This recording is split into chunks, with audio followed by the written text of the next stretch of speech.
We walk through our cities and we're surrounded by a landscape of cement, asphalt, and steel.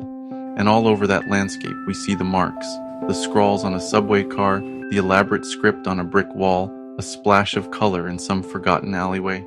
We call it graffiti, and with that name comes a flood of assumptions. We imagine chaos, vandalism, visual signs of urban decay, a problem that just needs to be scrubbed clean. But that's only one story. It's the surface story, the one that's easiest to read. But what if we're wrong? What if we're walking past prayers and affirmations every single day? What if the city is speaking to us in a sacred language and we've just gotten too distracted to notice the nuance? This isn't just a story about petty crime. This could be a much deeper story about modern-day magic. It's about urban alchemy, the transformation of what we see as profane into something profound, and uncovering the hidden spirituality of urban graffiti. Let's get real about how most people stereotype graffiti. The word graffiti usually brings up images of gang tags, crude drawings on public property, and a general feeling of urban blight. The debate is as old as the origins of the hip-hop movement. Is it art or is it vandalism? That single question has dominated the conversation for decades, pitting property owners against artists and cops against creators. It's a conflict that plays out in every city across the globe. We're taught to see it as a symptom of disorder, a visual sign that the rules are breaking down. The scholarly article Broken Windows was a major influence on the need to scrub out graffiti from city walls at all costs. And by its very nature, it is an act of rebellion. It ignores laws and property lines, asserting the presence of a person over a sterile, overly planned and regulated environment. That perspective isn't totally wrong. Graffiti is an act of defiance. It's a raw, unfiltered broadcast from the margins of society. But to stop there, at the level of laws and social order, is to miss the much deeper conversation echoing through our walls. This surface-level view, this focus on the what, has completely overshadowed the why. We've spent so much time trying to erase these marks that we've never really stopped to try and read them, to understand the impulse that drives a person to leave their mark on the world this way. When we only see the friction between the paint and the wall, we miss the soul of the person holding the can. The alchemists of old wanted to turn lead into gold. It was a physical project, sure, but it was also a deeply spiritual metaphor, transforming the common and worthless into something valuable and divine. Urban alchemy works on the same principle. It asks us to shift our perception and see that a concrete wall isn't just a surface, it's a canvas. And a tag isn't just a name, it's a modern-day mantra. This isn't some new idea, it's an ancient one wearing 21st century clothes. The urge to mark our surroundings is one of the oldest human instincts we have. Think about it. Our ancestors carved symbols onto cave walls and sacred stones. Those weren't just mindless scribbles. They were prayers, stories, and attempts to connect with a force bigger than themselves. From pilgrims scratching crosses into temple walls, to people carving charms into church stone to ward off evil, making a mark has been an act of devotion for thousands of years. So what if the modern graffiti artist, whether they realize it or not, is just continuing this ancient spiritual practice? What if their work is a reaction to a world that often feels spiritually empty? A world of hyper-efficient, cold architecture that makes us crave some kind of identity, some kind of soul. In this light, graffiti isn't an attack on the city. It's an attempt to re-enchant it. It's an effort to give a soul to the soulless, and to remind us that our cities aren't just concrete. They're living habitats with a spirit of their own. Once you start looking for this hidden language, you really do see it everywhere. It's in the symbols, the placement, and the very nature of the art itself. The city walls become a gallery of sacred texts and local street lore.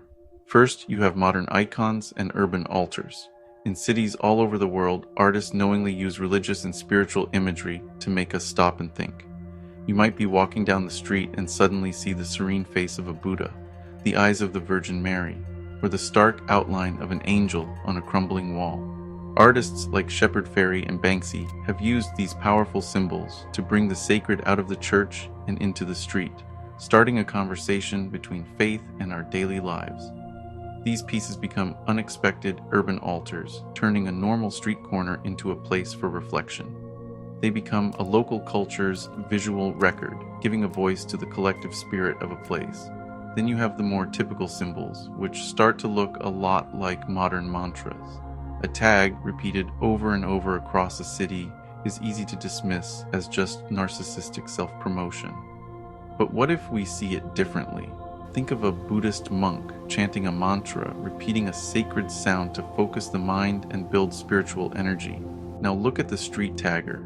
They are often on a kind of mission, a pilgrimage to place their symbol, their name, their prayer, in as many places as they can. The Brazilian artist Soneca sees his work as a way to create good energy, believing that art, like music, carries the spirit of its creator. This changes the act of tagging from simple vandalism into a ritual that charges urban spaces with a specific intention.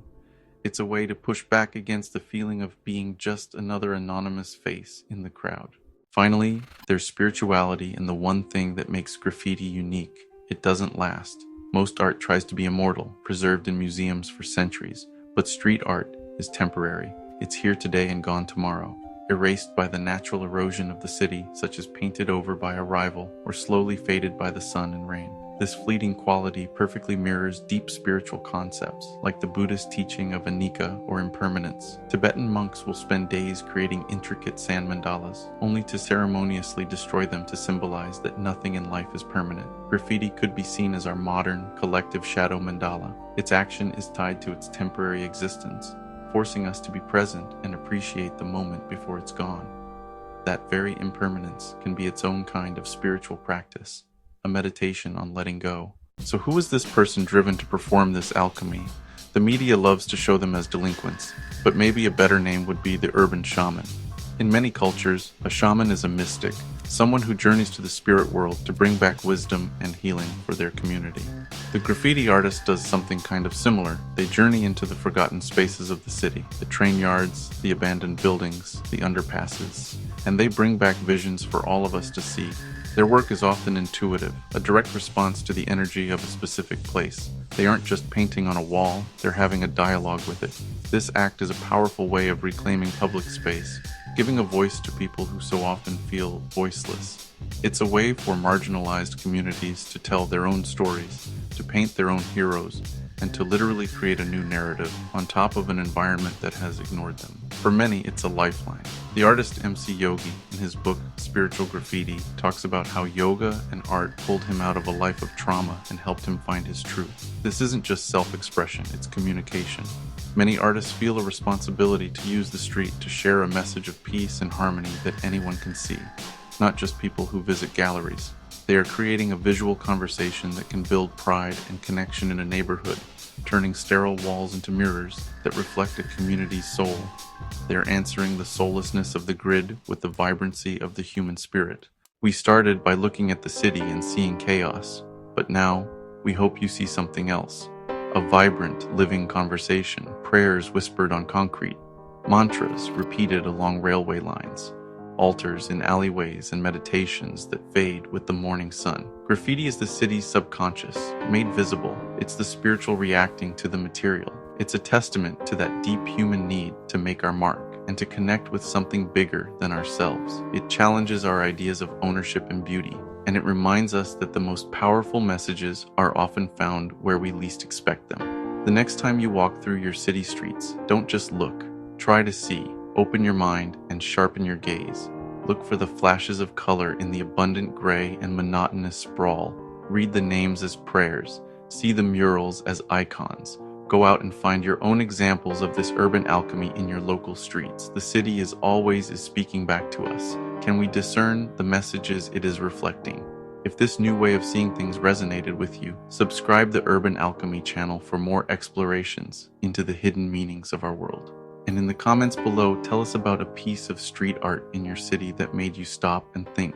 What message did you see?